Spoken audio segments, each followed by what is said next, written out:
Okay, folks.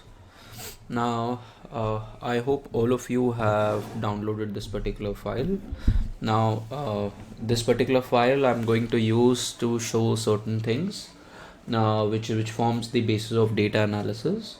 So, the agenda for today will be there is something called as analysis data tool pack that I'll ask you to install in your systems, and certain basic measures of central tendency and dispersion we'll cover today, and then I'll ask you to go through a couple of more things for the class that we have on Saturday.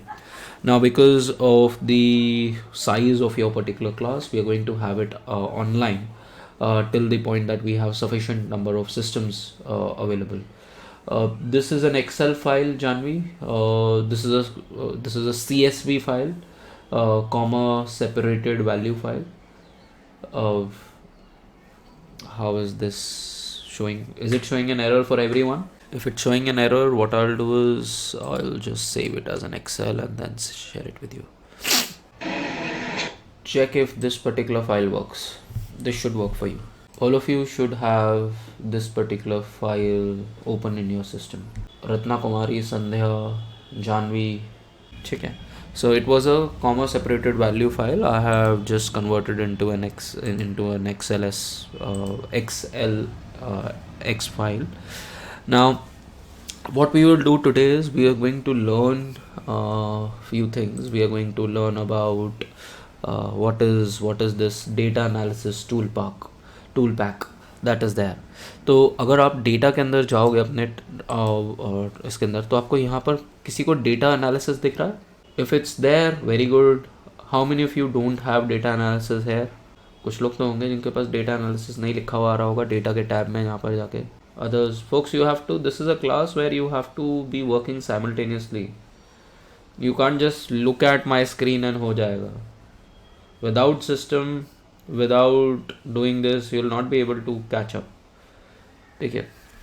Now, all of you have access to a system. कोई ऐसा है जिसके पास system का access नहीं है? If you don't have access to a particular system, then what you can do is, then I'm going to record this particular class and I'm going to share this class at in the group, so that you can then later on practice it when you get your systems, the college systems that are there.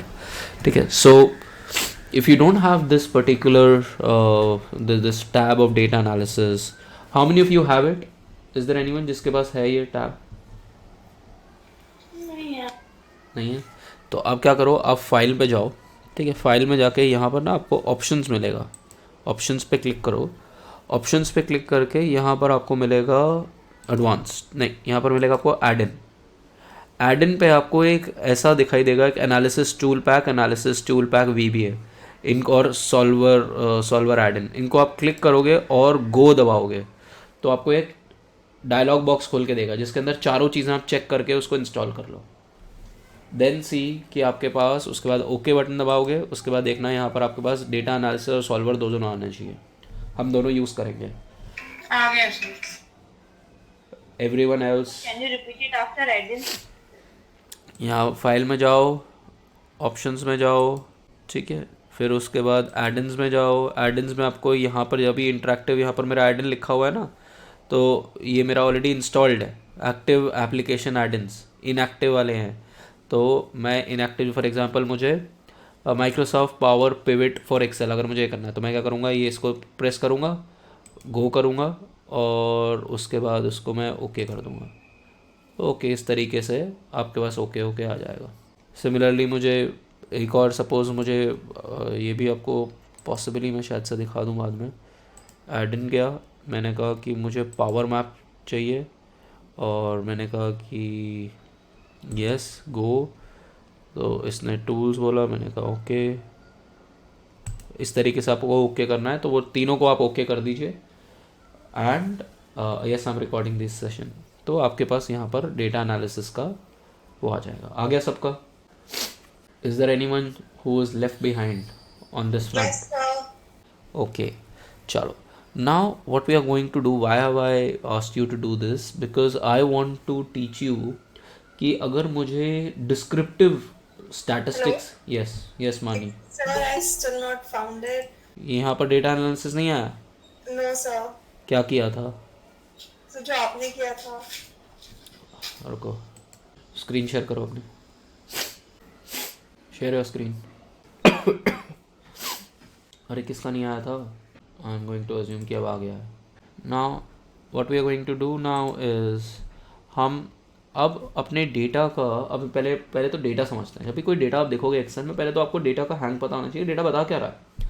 यहाँ पर मान लो this is, suppose I assume this to be a 24/7, ठीक है। Suppose मैं कहता हूँ ये 24/7 के स्टोर्स हैं, तो 24/7 के जो स्टोर्स हैं उनके सबके आईडीज़ लिखे हुए हैं, ठीक है।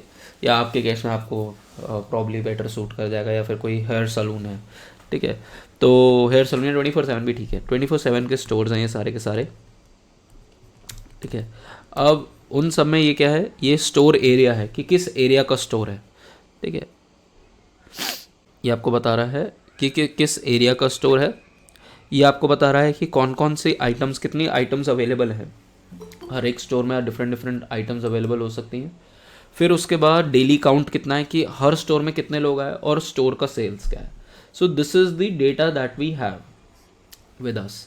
Now we want to understand this data, ठीक है। अगर हम कहते हैं कि I want to understand this data and इसको डिस्क्राइब करना, सबसे पहले हम डेटा को डिस्क्राइब करना चाहते हैं कि डेटा दिख कैसा रहा है, डेटा बता क्या रहा है, उसको, उस चीज़ को हम बोलते हैं डिस्क्रिप्टिव स्टैटिस्टिक्स, ठीक है। डिस्क्रिप्टिव एनालिसिस, कि किसी चीज़ को बताया आपने कि वो क्या है, कैसा दिख रहा है वो चीज़ का।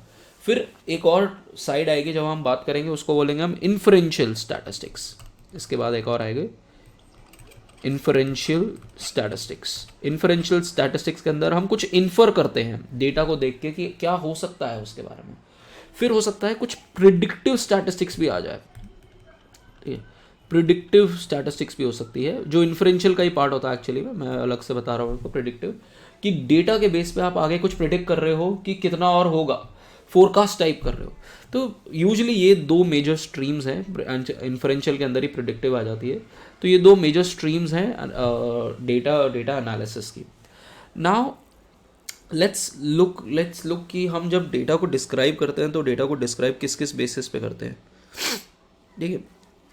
अब उसके लिए हम देखते हैं कुछ मेजर्स ऑफ सेंट्रल टेंडेंसी, ठीक है। सबने सेंट्रल टेंडेंसी पढ़ा हुआ है? कोई ऐसा तो है, कोई ऐसा तो नहीं है जिसने सेंट्रल टेंडेंसी नहीं पढ़ा हुआ हो? यस निधि, हाँ निधि बताओ क्या हुआ। सो सेंट्रल टेंडेंसी बेसिकली बता रहा है कि डेटा की टेंडेंसी क्या है, डेटा क्या बता रहा है, बताना चाह रहा है, और डेटा का जो सेंट्रल फोकस है वो कहाँ पर है, सेंट्रल थीम ऑफ डेटा क्या है वो बताना चाह रहा है। Measures of central tendency, data को डिस्क्राइब करते हुए उसकी ग्रेविटी किस तरफ है, वो उसका मीडियन क्या है, उसका मोड क्या है, वो सारी चीज़ें जो हैं वो सेंट्रल टेंडेंसी के मेजर्स होते हैं। 3 मेजर मेजर्स के बारे में हम बात करेंगे, ठीक है। Again I am going to quickly go through them because I am going to assume कि आपको ये चीज़ें पता हो। What is mean, what is median and what is mode, ठीक है ना। We are going to talk about it. फिर उसके बाद हम थोड़ा डिस्पर्शन के बारे में बात करेंगे, ठीक है। आज की क्लास में डिस्पर्शन में I will talk to you about range, then उसके बाद इंटर क्वार्टाइल रेंज भी कुछ होता है, फिर उसके बाद स्टैंडर्ड डिविएशन या वेरिएंस, इन सारी चीज़ों के बारे में हम बात करेंगे, ठीक है। Now let's first talk about कि अगर मैं देखूं कि मुझे अगर एक ही साथ सारे के सारे मेजर्स, जिसको हम बोलते हैं समरी स्टैटिस्टिक्स, निकालने हो तो हम कैसे निकालते हैं। उसके लिए आप क्या करो, आप जाओ डेटा पे और डेटा एनालिसिस पे जाओ। आपके पास एक बॉक्स खुलेगा, और ये बॉक्स बहुत काम की चीज़ है, और इस कोर्स में तो बहुत ज़्यादा काम की चीज़ है ये डेटा एनालिसिस का जो पूरा का पूरा टूल है, क्योंकि हम इसमें कोरिलेशन भी इसी से देखेंगे, कोवेरियंस भी इसी से देखेंगे, डिस्क्रिप्टिव स्टैटिस्टिक्स भी इसी से देखेंगे जो मैं भी आपको दिखाऊंगा। फिर मैं आपको मूविंग एवरेजेस इससे दिखाऊंगा, अभी हिस्टोग्राम दिखाऊंगा आपको, रैंक परसेंटाइल, चलो ठीक है, रिग्रेशन का एनालिसिस आपको इससे दिखाऊंगा। So all of this I will teach you through this particular data analysis tool. Now let's talk about हमें क्या करना है। हमें चाहिए, अभी मैं कह रहा हूँ कि मुझे डिस्क्रिप्टिव स्टैटिस्टिक्स चाहिए, यही हम क्या बात कर रहे हैं कि डिस्क्राइब कर दो डेटा को। तो इसको आप ओके क्लिक करोगे। ओके क्लिक करोगे तो कहेगा कि बॉस व्हाट डेटा, मुझे डेटा तो दो कि किसको डिस्क्राइब करना है। तो you can click on this and then you can select ये पूरा का पूरा कॉलम कि डेली कस्टमर काउंट का मुझे डेटा एनालिसिस करके दे दो।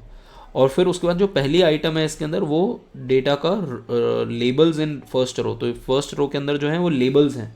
तो आपको एक हाईलाइट करना है कि पहला जो रो है वो नंबर्स नहीं है, वो मुझे बता रहा है डेटा किस चीज़ का है। फिर वो बता रहा है कि आउटपुट रेंज आपको कहाँ चाहिए, कि इधर इधर कहीं आउटपुट रेंज चाहिए, किसी नई वर्कबुक में चाहिए, कहाँ पर चाहिए, तो वो आपको बता देगा। और मैं अभी यहाँ कहूँगा कि मुझे समरी स्टैटिस्टिक्स चाहिए, ठीक है। और आपने इसको जैसे ही ओके करोगे, देखो यहाँ पर आपके पास एक शीट खुल जाएगी जिसके अंदर आपके पास ये समरी स्टैटिस्टिक्स आ जाएंगे। यहाँ तक क्लियर करके देखो। And I want you to create the summary statistics for store sales as well as data और डेली कस्टमर्स, दोनों को एक साथ चाहिए, अलग अलग नहीं, एक ही शीट में। Try to do it. Sunday, if you don't have a system, I am recording these classes. You can watch these classes and जब आपके पास system आ जाएगा इधर से कॉलेज से, तो आप उसको फिर यूज़ कर लीजिएगा, ठीक है। Now I'm going to assume that all of you have got this. कोई अगर किसी का नहीं आया तो अभी बता दो कि नहीं आया है, otherwise I'm going to assume कि आपका ये आ गया। I'm going to now describe what all, अभी आज की क्लास में I'm going to talk about mean, I'm going to talk about median, mode, standard deviation and sample variance, ठीक है। इन सब चीज़ों के बारे में, एंड मैक्सिमम रेंज के बारे में, मैक्सिमम मिनिमम के बारे में, ये सारी चीज़ों के बारे में I'll be talking about. Yes, Manisha. Sir, I also couldn't do it on the same sheet. Various loops could be found. क्या फिर से बोलो अक्षी। I couldn't just make these columns on the same sheet. क्यों, क्या करना था? यहाँ करना था, डेटा एनालिसिस पे जाओ, डेटा एनालिसिस जाके डिस्क्रिप्टिव स्टैटिस्टिक्स, सिर्फ यहाँ पर यही तो करना था। सर मेरा नहीं आया। बस ओके दबाओ। मेरा भी क्यों नहीं आया, आ गया। हाँ, so you will get these kinds of sheets, इस तरीके से आपके पास आ जाएंगे, ठीक है। ये आपका कॉमन है, मार्जिन सेंटर, ये आपका इसका है, और ये आपका इसका है। इस तरीके से नहीं आया फोक्स? नो सर, ये इसमें एक्सेल कर रहे हैं लेकिन एक्सेल नहीं आ रहा, पता नहीं क्यों। क्या आ रहा है? इसमें एक्सेल ही नहीं खुल रहा है। एक्सेल नहीं खुल रहा है? कौन सा सिस्टम है ये? मुझे नहीं समझ आ रहा है, ये मुझे सिस्टम ही नहीं समझ आ रहा है। अरे यूपी से हो तुम? Yes sir. चलो दिखाओ अपनी स्क्रीन। अच्छा, सिस्टम ही खुल नहीं रहा है तो स्क्रीन कैसे शेयर करोगे? Yes sir. सर वीडियो भेज दीजिए अभी हम। हाँ ठीक है, हम भेज देंगे, तब अब देखिएगा। चलो हाँ, नाउ अब अगर हम बात करें इसकी, तो इस तरीके से you should be able to get a particular kind of data set. Now when we talk about mean, median, mode, तो अब मीन क्या बताता है, मीडियन क्या बताता है, ये सब चीज़ें देखते हैं। अब मीन जो होता है वो एक मेजर ऑफ सेंट्रल टेंडेंसी है, और मीन जो है वो ग्रेविटी बताता है कि पूरा का पूरा जो खिंचाव है डेटा का, जिसको हम इन जनरल बोलते हैं कि कोर ऑफ डेटा जो है वो कहाँ बिल्ट है, तो उसको बोलते हैं हम मीन। मीन का बेसिक फॉर्मूला बहुत इजी होता है कि सारे एक्साइज को आप ऐड कर लीजिए और डिवाइड बाय n कर दीजिए, तो आपके पास पता चल जाएगा mean. That on an average, अगर मैं बोलूँ कि on an average daily count customer का क्या मतलब है, कि ऑन एन एवरेज जितने भी हमारे पास स्टोर्स हैं 786 कस्टमर्स आ रहे हैं ऑन एन एवरेज हर स्टोर ऑफ 24/7 पे। ऑन एन एवरेज हर रोज़ हर 24/7 59,000 रुपीज़ की सेल कर रहा है। This is what on an average हर 24/7 के अंदर 1782 प्रोडक्ट्स पड़े हुए होते हैं, ठीक है। This is called as mean. Now mean is a very good measure of central tendency, क्योंकि आपको ग्रेविटी बता देगा। बट मीन के साथ एक प्रॉब्लम ये आती है कि मीन जो है वो आउटलायर्स को से भी खिंच जाता है। सपोज व्हाट आर आउटलायर्स, ये मैं आपको अभी कोर्स के अंदर आगे बताऊंगा। सपोज एक ऐसा स्टोर है जो बहुत ही बड़ा है, सपोज एयरपोर्ट पे 24/7 बहुत ही बड़ा स्टोर खोल दिया उन्होंने, वो इतना बड़ा स्टोर खोल दिया कि उसके अंदर जो नंबर ऑफ आइटम्स हैं वो 10,000 आइटम्स पड़ी हुई हैं। उसकी जो डेली कस्टमर काउंट है, क्योंकि वो एयरपोर्ट पे है, उस पर 5,000 लोग आते हैं। उसके जो स्टोर सेल्स है वो 2 लाख रुपए पर डे है। तो क्योंकि ये भी ऐड ऑन हो रहा है सारे सबके अंदर, तो इसीलिए क्या होता है, क्योंकि मीन के अंदर हर item counts, every item will count, therefore it gets kind of attracted towards extremes. तो जितने भी एक्सट्रीम डेटा पॉइंट है, चाहे वो लो एक्सट्रीम डेटा पॉइंट हो, चाहे वो हाई एक्सट्रीम डेटा पॉइंट हो, जिनको हम आगे जाके आउटलायर्स बोलेंगे, ठीक है। By the way, how many of you read in general? किताबें पढ़ने के अलावा कोई पढ़ता है? हाँ, सो मैं आपको अपनी क्लासेस के अंदर बुक्स एंड मूवीज़ हमेशा रेकमेंड करूँगा। So there is a book by Malcolm Gladwell, ठीक है। मैल्कम गैडवेल की एक बुक है बहुत ही अच्छी, आउटलायर्स, ठीक है। ये बुक पढ़ो, बहुत ही मज़ा आएगा पढ़ने में, ठीक है।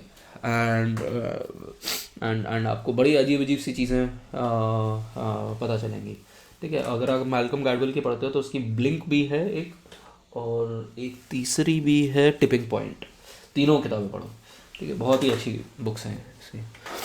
Then I'll keep telling you movies and books both during this semester.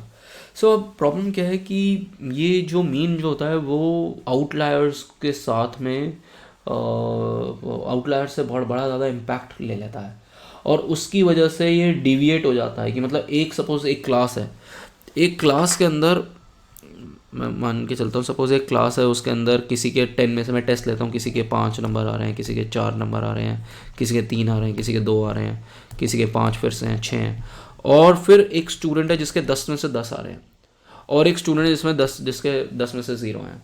तो these are kind of data points which are pulling the data towards themselves. Give me a second folks. Yes folks, sorry. So I was talking about this कि किसी के 0 हैं और किसी के 10 हैं। अब ये क्या कर रहे हैं, ये लोग सारे का सारा डेटा अपनी तरफ खींच रहे हैं। एंड वैसे तो ये अब काउंटर एक्ट हो गए कि एक नेगेटिव जो है एक पॉजिटिव वाले को काउंटर कर रहा है, बट अगर सपोज ये नेगेटिव हो ही ना, तो ये जो इंसान है ये पूरे के पूरे एवरेज को अपनी तरफ पुल कर रहा है, और अगर ये ना हो सिर्फ 0, तो ये इंसान जो है पूरा का पूरा एवरेज अपनी तरफ पुल कर रहा है। So this is a problem with mean. Now, the other way to look at data is to divide the data into two halves. कि हम पूरे डेटा को एक असेंडिंग ऑर्डर के अंदर, ठीक है, लगा देते हैं, और उस असेंडिंग ऑर्डर के अंदर हम लगाने के बाद हम देखते हैं कि आधा डेटा मेरा कहाँ है और आधा, तो ये बेसिकली ये एक पोजिशनल वैल्यू बोलते हैं हम इसको। This is a positional value, ये एक पोजिशनल वैल्यू है। In fact both mean, median and mode are basically kind of points which are describing the data. तीनों के तीनों, जैसे मीन है, मीन एक नंबर होगा ना, ऐसी मीडियन, अभी मैं मीडियन बताऊंगा तो मीडियन भी एक नंबर होगा और मोड भी एक नंबर होगा। तो all of them are going to give you 1 number each, ठीक है। और उनमें से मीडियन जो है वो एक पोजिशनल वैल्यू है, एक पोजिशनल वैल्यू है। मीडियन, क्वार्टाइल, आप लोग, क्योंकि आप लोग सारे के सारे CUET से आए हो, तो आपके लिए क्या होता था, किसी को याद है? अभी तो ये दर्द अभी तक नहीं हील हुआ होगा। परसेंटाइल, परसेंटाइल, ठीक है। एक नॉर्मलाइज्ड परसेंटाइल स्कोर सुना होगा। I mean I am not sure if you understand the technicality behind it, कि what is this normalized percentile. किसी को पता है नॉर्मलाइज्ड परसेंटाइल स्कोर क्या है? कोई बता सकता है? What is this normalisation? मतलब कितने ग्रुप्स में जैसा टाइप ऑफ पेपर आया है, फिर अकॉर्डिंगली सबके हिसाब से मतलब नंबर नॉर्मलाइज करके। हाँ, kind of the same thing. Suppose आपने सपोज इकोनॉमिक्स का पेपर दिया। अब इकोनॉमिक्स का पेपर जो है ये तो 25 बार हुआ है CUET के अंदर। तो हर 25 दिन में अगर आपका पहले आपने फर्स्ट डे पे दे दिया, तो ये अज्यूम करता है, नॉर्मलाइज को अज्यूम करता है that if you had given this economics paper on all 25 days, then what would have been your score, because a particular day, suppose 5th day को हो सकता है पेपर इकोनॉमिक्स का टफ हो, आपके यहाँ पर 190 नंबर आए, बट यहाँ पर अगर आपके आते तो यहाँ पर आपके सिर्फ 150 नंबर होते हैं। So this is called as normalisation. I'll teach you a little bit more of normalization going through this particular course when I'll teach you standard novels कि normalize करते कैसे हैं. तो अब ऐसे ही आपकी परसेंटाइल हो गया, डेसाइल हो गया, ये सारी की सारी पोजिशनल वैल्यूज़ हैं। परसेंटाइल का मतलब अगर आपकी 99th परसेंटाइल है तो दैट मीन्स आप और आपसे ऊपर सिर्फ 1% लोग हैं, 99% लोग जो हैं वो आपसे नीचे हैं। दिस इज द पोजिशन हुई ना, ultimately this is telling you your position where you stand.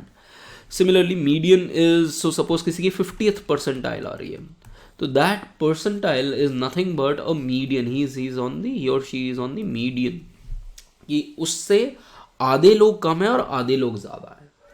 ठीक है, तो वो होता है। अब उसको करते कैसे हैं?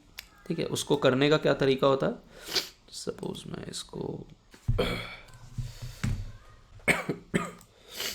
ना, what I am going to do is, मैं अब इसका अगर मुझे वो निकालना है, क्या कहते हैं, वो डेसाइल निकालना है, या if I want to create a median out of this, what I can do is I just go to, ये डेली काउंट्स पे गया मैं। ठीक है, इसको मैं क्या करता हूँ, इसको मैं कॉपी पेस्ट करता हूँ सो दैट यहाँ पर मैं इससे पंगे ना लूँ। और अब मैं क्या करता हूँ, I select this entire column and I go to data, and data के अंदर आपको यहाँ पर मिल जाएगा सॉर्ट, और सॉर्ट में मैं उसको बोलूँगा कि सॉर्ट क्या कर, स्मॉलेस्ट से लार्जेस्ट सॉर्ट कर दे।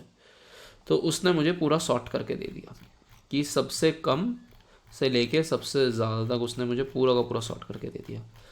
नाउ रिमेंबर फोक्स कि अगर आपने ये इंडिविजुअल सॉर्टिंग करी है तो ये आपको सिर्फ यहाँ पर सॉर्टिंग कर रहा है। अगर आप इसको यहाँ पर सॉर्ट करते, अगर आप इसको यहाँ पर सॉर्ट करते तो ये वाली भी उठा के सारी चेंज कर देता वो, क्योंकि 10 जहाँ पर है उसके अकॉर्डिंगली वो यहाँ पर बाकी उसकी सारी स्टोर नंबर भी वही लिखता और स्टोर सेल्स भी उसकी वही लिखता, तो उस हिसाब से उसको ढूंढता। तो let's talk about daily customer count now. अब हमारे पास टोटल सपोज ये कस्टमर्स जो हैं वो हैं, कस्टमर्स कितने हैं यहाँ पर। एक और तरीका आपको बताता हूँ इसको करने का, ये मैं जो कर रहा हूँ इनएफिशिएंट तरीका है। ये पकड़ो, ठीक है, इसको करो शिफ्ट कंट्रोल डाउन, तो आपको सीधा का सीधा नीचे मिल जाएगा। शिफ्ट कंट्रोल डाउन करोगे आपको नीचे की वो मिल जाएगी। अब यहाँ पर हमारे पास 897 जो हैं वो वैल्यूज़ हैं। पहली वैल्यू छोड़ दो कि पहली वैल्यू जो है वो क्या है, वो आपका नंबर है जो रो का नाम है। तो आपके पास 896 वैल्यूज़ हैं। तो अगर मैं इसको स्केल पे लगाऊं तो ये आपकी सबसे बड़ी वैल्यू है जिसमें 1560 है, और ये आपकी सबसे छोटी वैल्यू है जो 10 है। ठीक है, अब मैं व्हाट आई डू इज़ कि मुझे मीच की चाहिए कि कौन सा वो डेटा पॉइंट है जो जिससे आधे स्टोर्स ज़्यादा हैं, जिसमें आधे जो इस पॉइंट से, ये पॉइंट जो है ये डिवाइडिंग लाइन है कि इससे ज़्यादा आधे स्टोर्स हैं और इससे कम आधे स्टोर्स हैं। So that is the position value. तो अगर ये 896 है, इसको डिवाइड कर दो 2 से, तो आपके पास मिल जाएगी कि 448 आपको वैल्यू मिल जाएगी। तो 448 जो आपकी पोजिशनल वैल्यू है इस केस में, क्योंकि +1 है तो 449 हो जाएगी। तो जो आपकी 448 जो वैल्यू होगी वो आपकी हो जाएगी मीडियन। अब चेक करते हैं 449 चेक करेंगे एक्चुअली। 449 780 जो होना चाहिए वो आपका मीडियन होना चाहिए। और अगर हम यहाँ पर चेक करते हैं,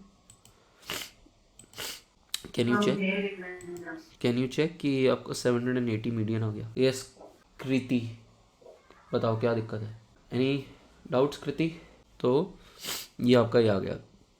similarly I want you to find the value of, कि क्या आप मीडियन की ये सेम वैल्यू देख के निकाल सकते हो। And I want to check the, अच्छा एक और चीज़, ये तो बहुत इजी हो गया था। ये इजी इसलिए हो गया था क्योंकि हमारे केस में क्या था, हमारे केस में ये जो इवन नंबर था, अब इवन नंबर सपोज 100 है, 100 को आप 2 से डिवाइड करोगे तो आराम से 50 आ जाएगा। बट अगर आपका 101 ऑब्जर्वेशन है तो आप क्या करोगे, आप 100 और 101 की जो वैल्यूज़ हैं तो आप क्या करते हो, उसका +1 कर लेते हो। सपोज ये आपकी क्या वैल्यू है, 101 वैल्यूज होती है, तो आप क्या कहते हैं 101 + 1 डिवाइड बाई 2।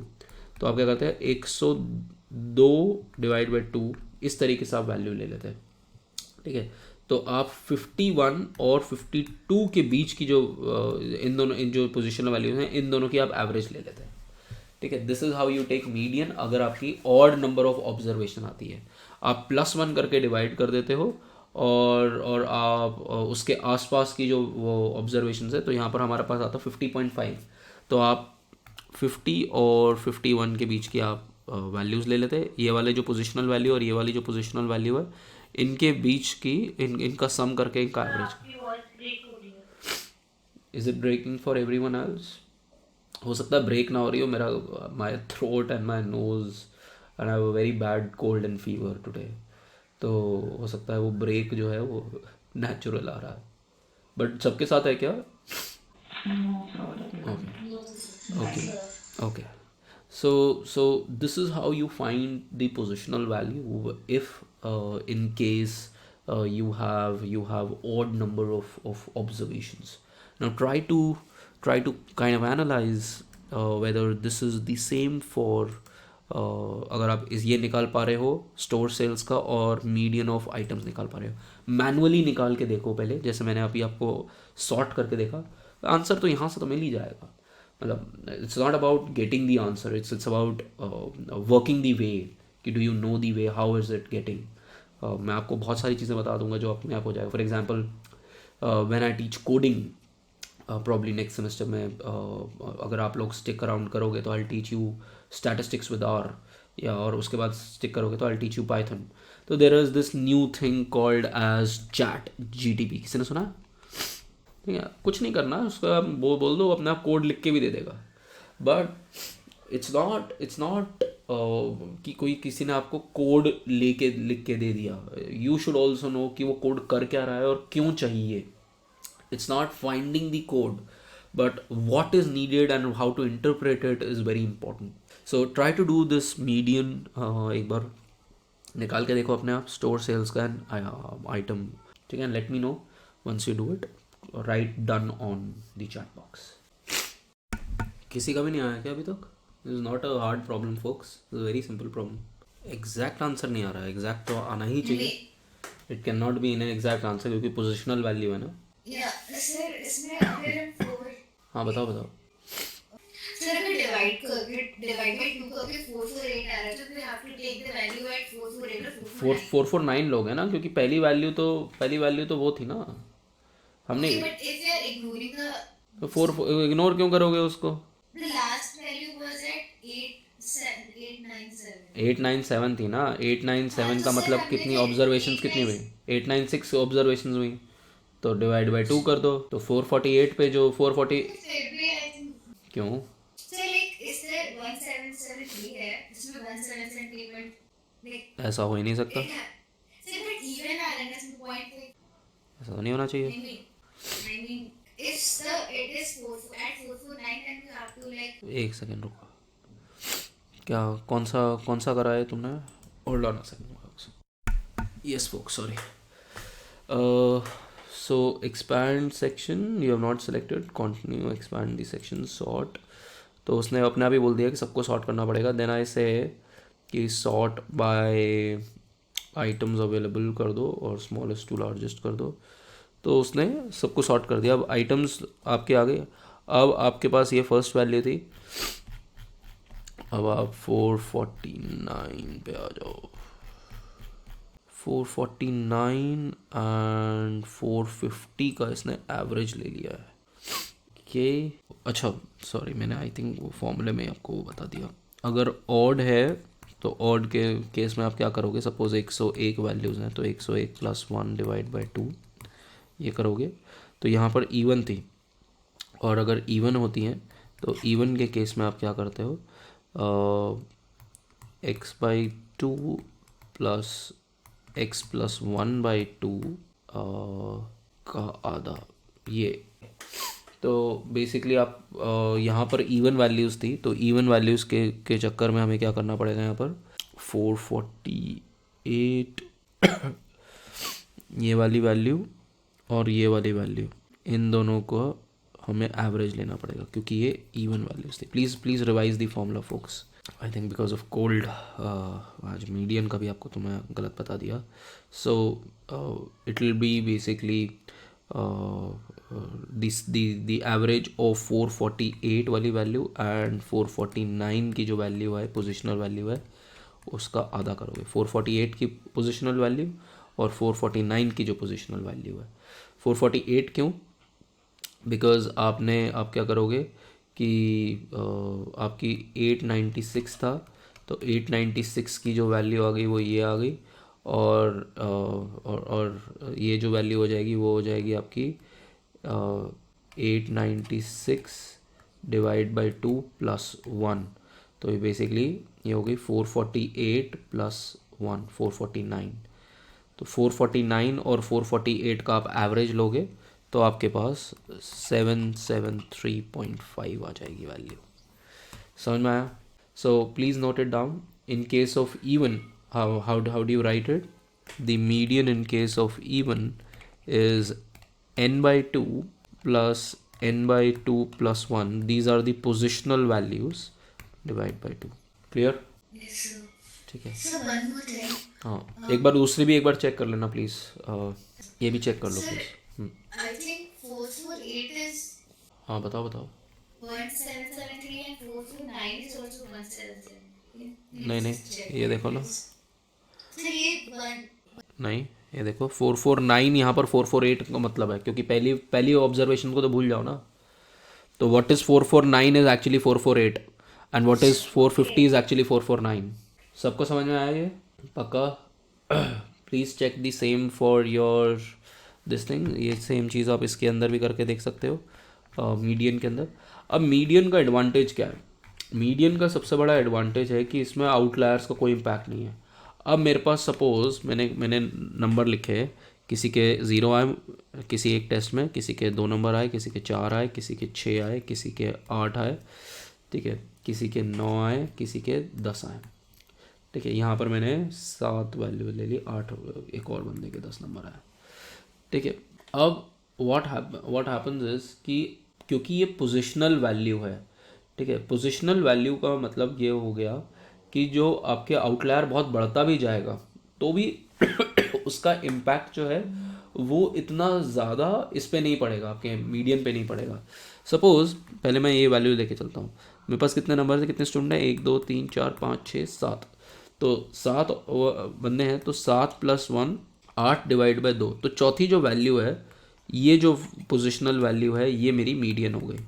क्योंकि देखो इससे नीचे 3 लोग, इससे ऊपर 3 लोग. समझ में आया? मीडियन. अब अगर मैं यहाँ पर 1 और 10 लिख दूँ तो भी क्या होगा? तो क्या होगा कि ये जो 6 वैल्यू है ये क्या बन जाएगी? ये बन जाएगी 7. क्यों? फिर मैं 6 और 8 का एवरेज लूँगा. 6 और 8 का एवरेज हो गया 7. तो इतना इम्पैक्ट नहीं पड़ा मीडियन के ऊपर. बट अगर आप इसका मीन लेते और मीन जब ये करते तो मीन एकदम से खींच देता वैल्यू और आगे. सो आउटलायर्स का जो इम्पैक्ट है, डेटा एक्सट्रीम्स का जो इम्पैक्ट है वो मीडियन पे कम पड़ता है. But problem with median is it's just a positional value. वो सिर्फ आपको बता रहा है डेटा आधा कहाँ हो रहा है, उससे ज़्यादा नहीं बता रहा आपको कुछ. ठीक है, समझ में आया? Yes. Okay. Then let's talk about mode. अब ये मोड क्या होता है? मोड होता है वो आइटम जो सबसे ज़्यादा बार रिपीट हो रही है, जो बार बार बिक रही है. For example you might have seen, अगर आप शूज़ पहनने जाते हो तो आपको आइडिया है कि कौन सा साइज़ जो है शूज़ का, या कपड़े लेने जाते हो तो कौन सा साइज़ आपको कभी नहीं मिलता. लड़कियों के केस में से एक्स्ट्रा स्मॉल हो सकता है. जैसे जूतों के केस में my shoe size is 8. My shoe size 8. ठीक है.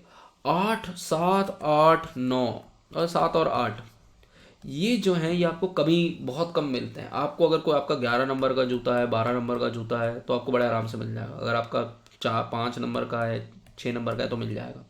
For man you will not be able to get these because, और सेल में सबसे पहले गायब भी यही होते हैं. ठीक है. क्यों? क्योंकि ये सबसे ज़्यादा बिक रहे हैं. Most people are of this particular size. तो कंपनी भी उसी हिसाब से प्रोड्यूस करती है. उसको पता है कि जूते जो कम हैं, जो कम जिनकी बॉडी साइज है वो कम ही होंगे, नॉर्मल लोगों के नॉर्मल वो होंगे। तो उसी हिसाब से जो मोस्ट अकरिंग आइटम है वो सबसे ज़्यादा आपको बनानी पड़ेगी, वहाँ पर मोड का यूज़ आता है। उसके अलावा मोड का कोई रेलेवेंस नहीं है, ठीक है। तो अगर आप मोड देखोगे तो मोड आपको दिखाई देगा, जैसे हमने यहाँ देखा था, हमारी मोड की वैल्यू क्या आ रही थी यहाँ पर हमारे पास आ रही थी 780, नहीं सॉरी 670, तो 670 ये वैल्यू आ रही है। तो अगर आप देखो यहाँ पर मीडियन क्या बता रहा है, ये आपको पहले डेली काउंट देखते हैं। ये आपको बता रहा है मीडियन की, अगर मैं स्टोर्स लेके चलता हूँ तो मैं इसको डिलीट करता हूँ। अगर मैं स्टोर्स लेके चलता हूँ तो स्टोर्स का जो डेटा है वो कह रहा है कि 780 एक ऐसा पॉइंट है जिसमें आधे स्टोर्स इससे ज़्यादा है और आधे स्टोर इससे कम है। और मीन मुझे बता रहा है कि boss your data looks like कि आपके डेटा के अंदर जो उसकी सेंटर ऑफ ग्रेविटी है वो 786 है। तो यहाँ पर आपका मीन जो है वो is greater than your median, ठीक है। इसका मतलब ये है कि कुछ वैल्यूज़ जो हैं वो काफ़ी हाई हैं जो मीन को इस तरफ लेके जा रही हैं, ठीक है। कुछ वैल्यूज़ आपकी काफ़ी हाई हैं जो मीन को इस तरफ लेके जा रही हैं। ये चीज़ समझ में आई? यस नो पक्का? और अगर आपका मीन जो है वो मीडियन से ज़्यादा है तो आपकी जो डिस्ट्रीब्यूशंस होती है ना, उसको हम बोलते हैं कि वो राइट स्क्यूड है, ठीक है। वो डिस्ट्रीब्यूशन एक्चुअली कैसे दिखाई देगी, वो आपको दिखाई देगी इस तरीके से। उसका जो ये स्क्यू, ये इसको बोलते हैं स्क्यू, कि राइट की तरफ जो टेल है वो बढ़ती हुई है, ठीक है। अगर मैं इसको और थोड़ा स्क्यू दिखाऊं तो इस तरीके से होगी, इसको बोलते हैं राइट स्क्यू, ठीक है। ये याद रखना, राइट स्क्यू, ठीक है। राइट स्क्यू का मतलब, इसको पॉजिटिव स्क्यू भी बोलते हैं कि पॉजिटिव नंबर्स बहुत ज़्यादा हैं, ठीक है। तो पॉजिटिव स्क्यू, राइट स्क्यू, इसका मतलब कि हायर वैल्यूज़ कुछ हैं जो आपकी, जिसकी वजह से आपका जो मीडियन है वो यहाँ पर है, से आपका हो सकता है मीडियन यहाँ पर हो और आपका मीन जो है उसके राइट में, ठीक है। और मोड आपका ये रहा, ठीक है। इस तरीके से आपका, अगर आपका डेटा है तो उसको हम बोलते हैं राइट स्क्यूड डेटा। और यही आपको राइट स्क्यूड यहाँ पर दिख रहा है कि मोड 670 है। अगर मैं इसको बनाना चाहूँ तो ऐसे तरीके से मोड 670, ठीक है। मीडियन जो है, जो आधा डिवाइड कर रहा है वो है 780, और जो मीन है, जो सेंटर ऑफ ग्रेविटी है वो आपका 786। इस तरीके से डेटा की शेप बनेगी। क्लियर? ना ऐसे ही आप, हाँ बताओ। Real life example of median मतलब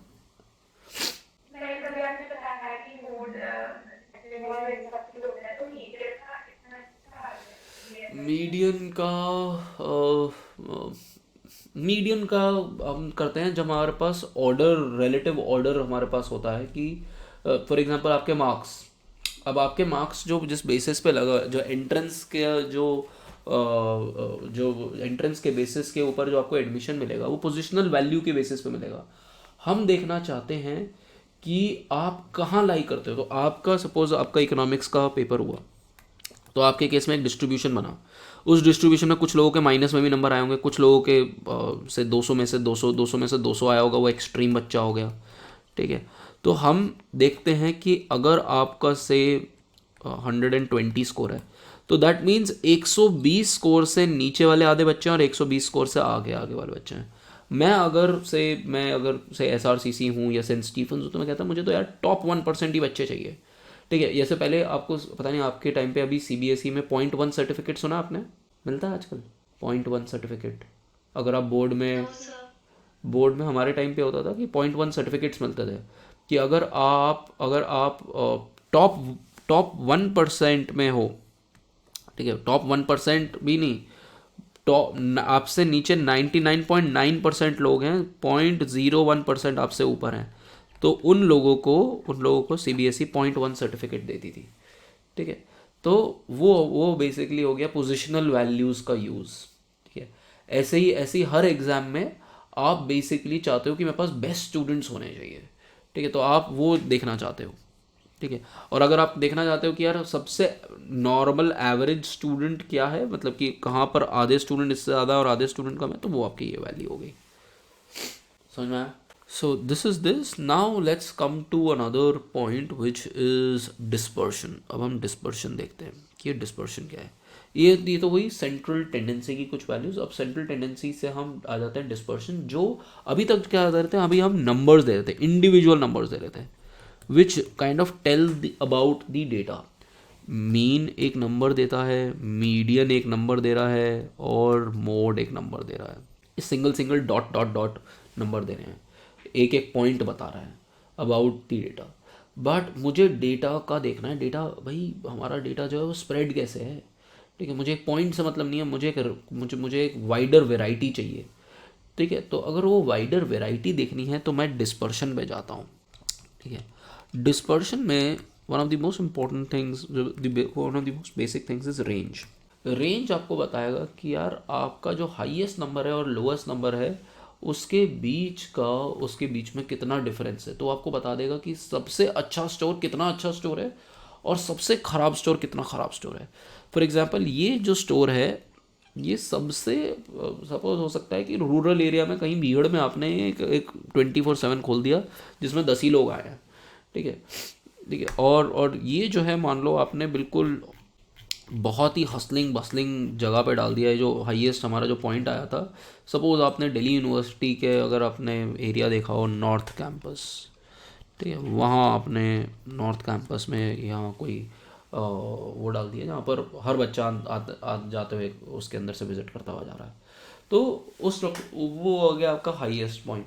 तो ये आपको स्प्रेड ऑफ डेटा बताता है, range, which is a very very important. मतलब हम यूज़ इतना ज़्यादा नहीं करते, बट हमें फिर भी चाहिए होता है कि what is this range and what is this value. फिर एक होता है inter quartile range. Inter quartile range होता है जहाँ पर हम दो पोजिशनल वैल्यूज़ को सबट्रैक्ट करते हैं, हम Q3 माइनस Q1 करते हैं, ठीक है। ये होते हैं इंटर क्वार्टाइल रेंज। क्वार्टाइल्स जो होते हैं वो क्या होते हैं, वो 25% पे बांट देते हैं, ठीक है। तो जैसे फॉर एग्जांपल मेरा डेटा है, तो मैं क्या करूँगा, ये मेरा 100th परसेंटाइल है जिसका जो टॉपर है, ये मेरा 75th परसेंटाइल है, ये मेरा 50th परसेंटाइल है which is also known as the median, ये 25th परसेंटाइल है, और ये मेरा 0 परसेंटाइल है। तो मैं क्या करता हूँ, ये जो थर्ड क्वार्टाइल है और जो फर्स्ट क्वार्टाइल है इसके अंदर देखता हूँ कि कितना डिफरेंस है, क्योंकि इससे ऊपर वाले जो लोग हैं और इससे नीचे वाले जो लोग हैं वो इतना इम्पोर्टेंट नहीं है। मेजर आपका मास कहाँ है डेटा का, वो यहीं पे हो जाएगा जो मेजर मास है, ठीक है। तो this is what you want to talk about. ऐसे ही आपका एक्चुअली में I will teach you something called as box plot, ठीक है। उसमें इंटर क्वार्टाइल रेंज का भी यूज़ आता है। अभी सिर्फ लिख लो बॉक्स प्लॉट, हम पढ़ेंगे रेंज ऑफ डेटा देखने के लिए। आउटलायर का मैं आपको बता देता हूँ। हाँ, तो Q3 प्लस IQR इंटू 1.5 और Q1 minus IQR bye into 1.5, ठीक है। तो या IQR माइनस Q1 इस तरीके से लिख सकते हो आप इसको। ये आपको बॉक्स प्लॉट बताएगा। अभी सिर्फ लिख लो, will talk about this later on कि व्हाट इज़ दिस IQR क्या है और ये वो क्या है। ये आपको बेसिकली बता देंगे कि इस पॉइंट से ज़्यादा की वैल्यूज़ हायर आउटलायर हैं और इस पॉइंट से कम जो हैं जो वैल्यूज़ हैं लोअर आउट। अभी हम आउटलायर की एक डेफिनेशन बताऊंगा मैं आपको आगे जाके, ठीक है। अभी छोड़ दो इसको। Then let's talk about another. So अगर आप यहाँ पर रेंज देखोगे आपको रेंज दिख जाएगी। वेयर इज आवर डेटा, ये आपको रेंज दिख रहा है। रेंज अब आप रेंज का मतलब यहाँ पर हो गया कि जो हाईएस्ट वैल्यू और लोएस्ट वैल्यू उसका डिफरेंस क्या है। तो आपको बता देगा कि बस this is the spread of data, this how wide the data और this is how wide the performance of your stores are. समझ में आया? रेंज समझ में आया? सिमिलरली मैक्सिमम मिनिमम भी वही चीज़ है बेसिकली। मैक्सिमम और मिनिमम को सब्ट्रैक्ट कर दोगे तो रेंज आ जाएगी। Yes no? what we are going to do now is what is called as standard variance देखते हैं, वेरिएंस या स्टैंडर्ड डेविएशन। अब मैं देखना चाह रहा हूँ कि यार मेरा जो डेटा है वो स्प्रेड कितना है। तो उसके लिए हमारे पास एक फॉर्मूला होता है x i minus x bar whole square 1 minus n. कई जगहों पे आप एन देखोगे, कई जगहों पे आप एन माइनस वन देखोगे। आई एक्सप्लेन कि एन माइनस वन क्यों करते हैं ना। अब जब हम वेरिएंस देखना चाहते हैं डेटा का, ठीक है, वेरिएंस, अब वेरिएंस क्या आपको बता रहा है, आपको वेरिएंस बताता है कि डेटा का स्प्रेड कैसा है। और वेरिएंस जो नंबर होगा वो डेटा के यूनिट्स में ही होगा और उसका स्क्वायर होगा। फॉर एग्जांपल अगर मैं आप सबका वेट ले लूँ और फिर उसका वेरिएंस देखूँ तो मुझे वेरिएंस मिलेगा केजी स्क्वायर के अंदर, ध्यान रखना, क्योंकि ये स्क्वायर्ड वैल्यूज है। सपोज मैंने 5 लोगों का वेट लिया, ठीक है। अब मैंने क्या किया कि मैंने कहा कि सपोज एक का वेट है 50 किलो, एक का 40 है, एक का 50 है, एक का 60 है, एक का 70 है, एक का 80 है ना। ये मैंने वेट्स ले लिए। अब बेसिकली मैं देखना चाहता हूँ कि डेटा का स्प्रेड कितना है, डेटा कितना फैला हुआ है। उस स्प्रेड को देखने के लिए मैं क्या करता हूँ, मैं हर एक वैल्यू को जो है मीन से सब्ट्रैक्ट करता हूँ। इसका मीन जो आएगा वो आएगा 60, देख के ही पता चल रहा है कि इसका मीन 60 है। अब मैं क्या करता हूँ कि इस वैल्यू को सब्ट्रैक्ट करना शुरू करता हूँ 60 से। तो ये -20 हो गया, -10 हो गया, ये 0 हो गया, ये 10 हो गया और ये 20 हो गया, ठीक है। और there is this thing that sum of variations from the mean is always equal to 0। तो इसको सम करोगे तो 0 आएगा। बट अब मैं क्या करता हूँ, ये जो कैंसल आउट कर जाएंगे तो मैं इनको स्क्वायर करना शुरू करता हूँ। स्क्वायर करके क्या होगा, अगर कोई चीज़ दूर है तो वो और मैग्नीफाई हो जाएगी और अगर कोई चीज़ पास है तो इतनी मैग्नीफाई नहीं होगी। अब 20 जो है 40 जो है वो 60 से दूर है, तो अगर इसका स्क्वायर करूँगा तो 400 आ रहा है, यहाँ पर 100 आ रहा है, यहाँ पर 0 आ रहा है, यहाँ पर 100 आ रहा है, यहाँ पर 400 आ रहा है।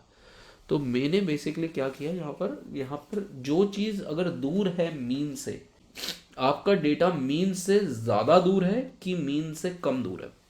तो अगर मैं इस डेटा बनाऊंगा तो 2 डेटा सेट्स हो सकते हैं। एक जो इस तरीके से दिख रहा है कि मीन हो सकता है आपका ये हो पर डेटा बहुत ज़्यादा स्प्रेड है, और दूसरा हो सकता है कि आपका डेटा हो इस तरीके से। मीन हो सकता है सेम ही हो बट देखो डेटा जो है वो ज़्यादा स्प्रेड नहीं है। तो let me give you live example of this. एक प्लेयर है, ठीक है, 2 प्लेयर्स के स्कोर्स हैं। एक प्लेयर है जो चलता है तो बहुत बढ़िया चलता है, ठीक है, जैसे मैं उसके केएल राहुल सुना आप लोगों ने, सबने? हाँ। अब केएल राहुल जो है वो क्या कहते हैं, गरीब देशों का राजा है। गरीब देशों का राजा क्यों बोलता हूँ मैं ऐसे, क्योंकि इसको बांग्लादेश के साथ खिला दो, इसको तुम जिम्बाब्वे के साथ खिला लो, इसको तुम नीदरलैंड के साथ खिला लो तो सेंचुरी खूब मारेगा। जब काम का टाइम आएगा तो ये आदमी कभी स्कोर नहीं करेगा, ठीक है, कैच छोड़ देगा या स्कोर नहीं करेगा। मैं एक बड़ा अच्छा टीवी पे वो आता था, मैच का मुजलिम। तो ये मैच का मुजलिम रहता है हमेशा अच्छे किसी इंपॉर्टेंट पर्टिकुलर मैच के अंदर। तो इसके स्कोर्स बहुत अच्छे होते हैं या बहुत ख़राब होते हैं, बट उसकी वजह से क्योंकि कैंसल आउट हो जाता है उसकी एवरेज बड़ी अच्छी है as compare to if I compare to him to a particular player Sky, Surya Kumar Yadav जो है वो बड़ा ही कंसिस्टेंट प्लेयर है। उसकी एवरेज उतनी ही है जितनी केएल राहुल की है, बट वो बड़ा कंसिस्टेंटली परफॉर्म करता है। ना तो वो बहुत कम स्कोर मानेगा और हो सकता है कि ज़्यादा स्कोर भी मारे, क्योंकि बहुत ज़्यादा शॉट्स खेलता है तो जल्दी आउट होने की प्रॉबिलिटी रहती है। बट वो 50 रन मार देगा, तेज़ी से मार देगा, बट वो कंसिस्टेंट है। तो T20 में ऐसे प्लेयर ज़्यादा चाहिए एज़ कम्पेयर टू ऐसे प्लेयर। ये डिपेंडेबल नहीं है, ये आदमी डिपेंडेबल है, और वही आपको वेरिएंस दिखा रहा है कि उसके स्कोर्स में कितना ज़्यादा वेरिएंस है, कितना ज़्यादा ऊपर नीचे घूमता है। तो this is lesser variance and this is higher variance. समझ में आया? Yes sir. अब वेरिएंस निकालते कैसे हैं? वेरिएंस निकालने के लिए हम पहले तो एवरेज लेंगे और हर एक जो उसने स्कोर किया उसको एवरेज से सब्ट्रैक्ट करके उसको स्क्वायर कर देते हैं। स्क्वायर क्यों करते हैं? क्योंकि नेगेटिव साइंस वाली कुछ चीज़ें होंगी, जो एवरेज से कम हो गया वो नेगेटिव हो गया और जो एवरेज से ज़्यादा है वो पॉजिटिव हो गया। तो उसको हम स्क्वायर कर देते हैं और फिर n-1 से डिवाइड करते हैं। अब n-1 से क्यों डिवाइड करते हैं, ये बहुत लोग क्वेश्चन पूछते हैं कि सर ये n-1 क्या है। इसको कई बार हम डिग्रीज, स्टैटिस्टिक्स में हम इसको डिग्रीज ऑफ फ्रीडम भी बोल देते हैं। मैं आपको वो भी सिखाऊंगा कि डिग्रीज ऑफ फ्रीडम क्या है। एक सिंपल तरीका सोचने का ये है कि यार ऑब्जर्वेशन जो होनी चाहिए वो एक से ज़्यादा होनी चाहिए। अगर एक ही ऑब्जर्वेशन होती है, सपोज एक ही मैच खेला किसी ने, तो उसका वेरिएंस इनफाइनाइट है, क्योंकि अगर एक ही मैच खेला है तो दूसरा मैच ही नहीं खेला, तो वेरिएंस कैसे निकालोगे? पहले बात ये समझ में आया कि n-1 क्यों होना चाहिए, कि दैट मीन्स कि आप रिस्ट्रिक्शन डाल रहे हो कि n should be greater than 1, that number of matches played should be greater than 1। पहले तो एक ही है। दूसरा है कि जब भी हम ऐसे करते हैं, वेरिएंस निकालते हैं, तो हम n-1 से इससे भी मल्टीप्लाई करते हैं, because it signifies something called as degrees of freedom. Now what is this degrees of freedom? Suppose मैं आपको कहता हूँ कि 3 नंबर हैं a plus B plus C, और उनका जो एवरेज है, मैं कहता हूँ उनका एवरेज इज 2, तो मतलब a plus B plus C divide by 3 is equal to 2। समझ में आया what I am trying to tell you, कि इन तीनों का एवरेज जो है इनका 2 है। अब माय क्वेश्चन इज कि कितनी वैल्यूज ऐसी हैं, अगर मुझे एवरेज पता है तो मैं कितने नंबर्स को, इन 3 नंबर में से कितने नंबर को फ्रीली चूज कर सकता हूँ। सपोज मैं कहता हूँ कि a कोई वैल्यू है, a को कुछ भी ले सकता हूँ। सपोज मैंने कहा a इज इक्वल टू 1 और मैंने कहा b इज इक्वल टू 3। क्या c के पास कोई वैल्यू रह गई कि c कोई भी वैल्यू ले सकता है? c के पास कोई ऑप्शन नहीं रहेगा सिवाय 2 होने के। तो दैट मीन्स अगर आपके पास 3 नंबर हैं और आपके पास मीन गिवन है उनका, आपने मीन निकाल लिया है, तो उसका मतलब अब आपके पास सिर्फ 2 ऐसी वैल्यूज रह गई जो फ्रीली कुछ भी नंबर चूज कर सकते हो, तीसरी वैल्यू आपकी फिक्स हो गई। सिमिलरली ऐसे 10 नंबर है, 1 से x1 x2 x3 ऐसे 10 नंबर है, और इनका मैंने एवरेज निकाल दिया। तो इसका ये मतलब हुआ कि इनमें से 10 नंबर में से 9 नंबर ऐसे हैं जो कुछ भी चूज कर सकते हैं वैल्यू, बट जो 10वां नंबर है वो बेचारा फिक्स हो चुका है, क्योंकि उसकी वैल्यू डिपेंड हो जाएगी इसके ऊपर और इनके ऊपर। सो देयरफॉर इसको बोलते हैं डिग्रीज ऑफ फ्रीडम। कितने वेरिएबल जो हैं वो फ्रीली अपनी वैल्यू चूज कर सकते हैं, ठीक है, अपने हिसाब से। तो क्योंकि आपने एक x बार निकाल दिया है अपना मीन निकालने के लिए, इसलिए सिर्फ n-1 ऐसी ऑब्जर्वेशंस रह गई हैं जो फ्रीली चूज किया जा सकती हैं, जो फ्रीली कोई भी वैल्यू चूज कर सकते हैं। This is why we call them as degrees of freedom. हम n-1 से डिवाइड करते हैं। एंड ये अगर आप देखोगे तो आपको मिल जाएगा सैम्पल वेरिएंस, और सैम्पल वेरिएंस जो होगा वो हमेशा स्क्वायर टर्म में होगा। तो सपोज अगर ये इनकम होती अगर ये सेल्स है तो ये स्क्वायर्ड सेल्स है। Variance is always square of the underlying number. तो अगर आइटम्स है तो ये स्क्वायर्ड सेल्स बोल रहा हूँ मैं इनको।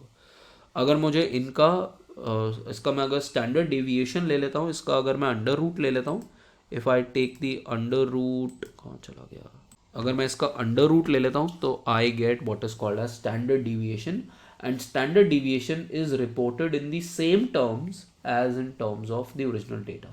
तो अगर आपकी हाइट है तो हाइट अगर आपकी सेंटीमीटर्स में है तो आपने अगर वेरिएंस दिया तो आपका वेरिएंस आएगा सेंटीमीटर स्क्वायर के अंदर, और अगर आप स्टैंडर्ड डेविएशन रिपोर्ट कर रहे हो तो वो सेंटीमीटर्स में ही हो जाएगा, क्योंकि आपने स्टैंडर्ड डेविएशन आपने इसका वो ले लिया, अंडर रूट ले लिया। This is called as variance, standard deviation and variance. समझ में आया कि नहीं आया? यस फॉक्स, आया कि नहीं आया? Standard deviation and variance. So, हाँ, which is like more accurate, like which gave the more accurate. उसमें कोई पॉइंट क्वेश्चन ही नहीं है। ये तो आप किस तरीके से रिपोर्ट करना चाह रहे हो वो है बस पॉइंट। दोनों सेम ही चीज़ बता रहे हैं आपको, बट हम यूजली जो हम देखते हैं डेटा वो हमें स्टैंडर्ड डिविएशन के फॉर्म में ज़्यादा समझ में आता है, ठीक है, क्योंकि हाइट स्क्वायर आपको पता नहीं चलेगा कि हाइट स्क्वायर क्या है। स्टैंडर्ड डिविएशन आपको हाइट के हिसाब से मिल जाएगा, ठीक है। तो इसलिए हम हमेशा स्टैंडर्ड डिविएशन ज़्यादा इंपॉर्टेंट होता है एज़ कम्पेयर टू वेरिएंस। समझ में आया कि नहीं आया? पक्का सबको? किसी को कोई doubt? So on Saturday, folks, I was planning to cover a little more, but my health is not allowing. What I'll do on Saturday is, या मैं या मैम दोनों में से कोई एक will cover kurtosis, skewness, ठीक है। ये आपका डेटा कैसे दिख रहा है। फॉर एग्जांपल डेटा ऐसा है कि डेटा ऐसा है, डेटा जो मैंने आपको ऐसे वाला डेटा बताया या स्प्रेड ज़्यादा है, तो स्क्यूनेस एंड कर्टोसिस बताएंगे डेटा का, little bit of standard error, and then we have to talk about something called as histograms. और हमारे सिलेबस अगर आप देखोगे, हमारे सिलेबस में कई सारी चीज़ें हैं. Excuse me, sir. So, like in the written examination, do we have to write all those formulas or variants or the steps how to do that in computer? नहीं, वो स्टेप बस वो नहीं होगा, सीधा पूछा जाएगा आपसे. तो what I was covering today was descriptive statistics. मैंने आपको अभी आज ये डिस्क्रिप्टिव स्टैटिस्टिक्स की चीज़ बताई, ठीक है. I will then tell you about ये जैसे स्टैंडर्ड डिविएशन मैंने आपको बताया, वेरिएंस बताया. I talk about coefficient of variation क्या होता है. अभी आपको डेटा एनालिसिस टूल पैक बताया. इसी के अंदर हिस्टोग्राम आएगा, कोवेरियंस, कोरिलेशन, रिग्रेशन, ये सारी चीज़ें हम देखेंगे.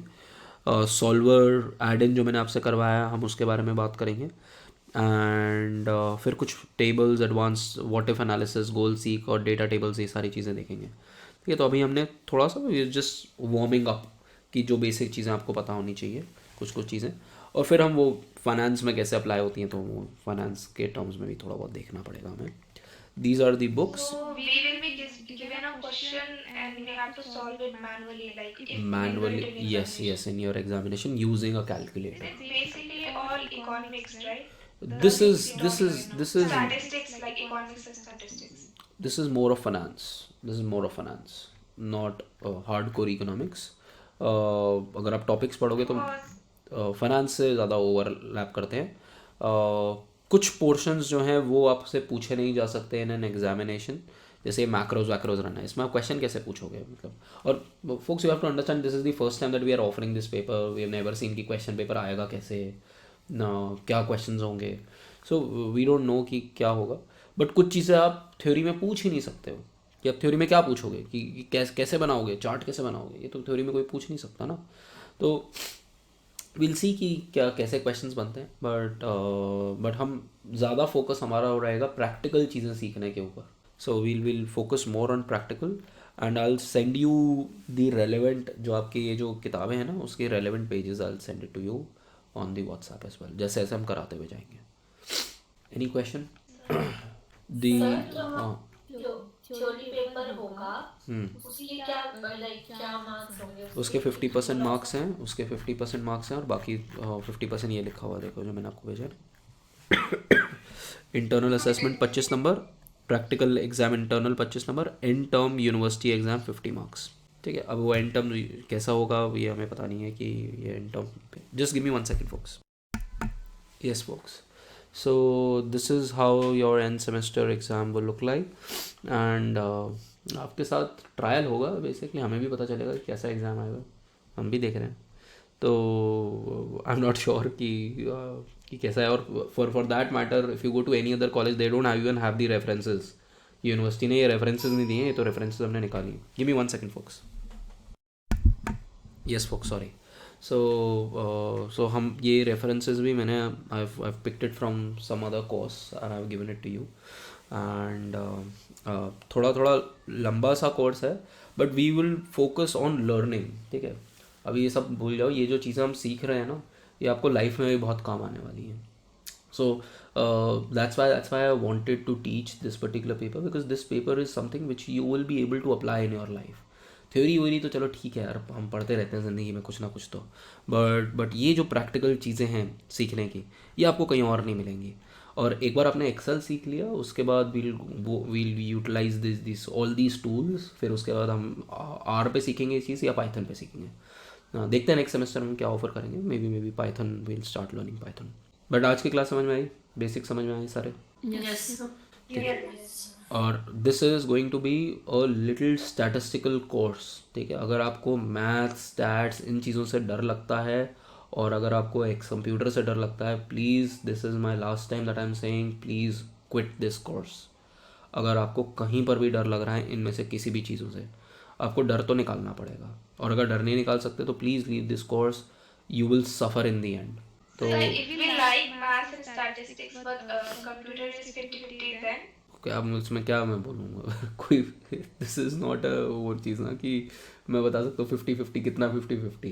50-50 तो माई मॉम ऑल्सो सेज कि मुझे 50-50 आता है कंप्यूटर, और उनको कंप्यूटर क्या आता है, वो सीधा पीछे से तार निकाल देती हैं. तो that is not called as 50-50. ठीक है, तो 50-50 का मतलब ये नहीं है, 50-50 का मतलब है कि आपको एक्सेल खोल के यूज़ करना आता है ठीक ठाक तरीके से, आपने ज़िंदगी में एक्सेल पे काम किया हुआ है। अगर आपको एक्सेल देख के कोई नई विंडो दिख रही है तो प्लीज़ छोड़ दीजिए course, you will not be able to catch it up, क्योंकि अभी तो बहुत सिंपल चीज़ें मैं बता रहा हूँ। अभी तो जो नेक्स्ट क्लास में होगा moving averages, histogram, covariance, correlation, ये सारी चीज़ें, तो I can't again focus too much on theory, I have to teach you कि प्रैक्टिकली कैसे कर रहे हैं। तो सीधा कोरिलेशन आएगा, मैं आपको ग्राफ करके बता दूंगा, but again if you've not done, if you've not revised, if you don't know what is happening in the background, then you'll start struggling with this. तो this is not जैसे मैंने अपना ओरिएंटेशन में बताया, this is not a paper for everyone, ठीक है। ये वो योगा वाला पेपर नहीं है, ठीक है, या कोई और सिंपल पेपर नहीं है। You can probably think of a simpler paper. This is a course where you learn stuff, and that is what my emphasis is. Chalo, folks, I will send you the recording once I've recorded it, and once I process it, I'll send it to you. It will be available on my YouTube channel. Sir, I guess they are not allowing us to change the set preferences. अरे बोल दो कि नहीं हो रहा, मैं letter लिख दूंगा कि ये कोप अप नहीं कर पा रहे, change it. So that can be done, don't worry. अगर करना होगा तो, but I am not sure, मुझे नहीं पता क्या पूछेंगे. नया syllabus I don't know, as I told you I don't know क्या आएगा, but what I can promise you, you learn Excel well. आप कहोगे कि हाँ यार एक्सेल यूज़ करना आ गया, वो एम है तो कोर्स में टिके रहो, वो एम नहीं है तो कोर्स से आप जा सकते हो. चलो, Sir, any book suggestions for now? ये तो री बुक्स मैं भी भेज देता हूँ, बुक किताबें भेज देता हूँ आपको, ठीक है. ऑनलाइन ही है सब कुछ, देयर इज नथिंग ऑफलाइन. चलो, okay folks, thank you very much, bye.